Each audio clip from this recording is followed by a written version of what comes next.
Hello friends, आज आपण बनवूया ग्रीन चटणी।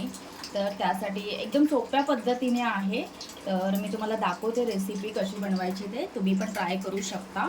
तर बघा, मला थोडीशीच बनवायची आहे। 2-3 मिरच्या घेतलेल्या आहेत, मिक्सरमध्ये टाकत आहोत। थोडंसं आपण कोथिंबीर घेतलेला आहे आणि त्याच्यानंतर एकच लसूण घेतलेला आहे आणि बाकीच्या ह्या डाळव्या आहेत, ज्या आपण चिवड्यामध्ये टाकतो ना, त्या डाळव्या आहेत। आपण त्याच्यामध्ये दही पण टाकू शकतो, पण मी नाही टाकत आहे। आणि थोडंसं आपण टेस्टनुसार सॉल्ट टाकणार आहोत।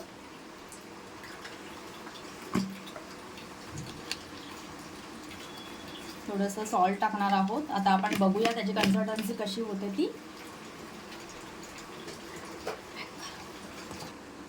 तर बघा, ही आपण ग्राइंडर करून मिक्सरला घेतलेली आहे।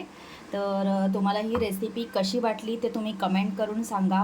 नवीन असाल तर फॉलो करा, शेअर करा आणि सबस्क्राईब करा आणि पाहत राहा आमच्या व्हिडिओ आणि खात राहा।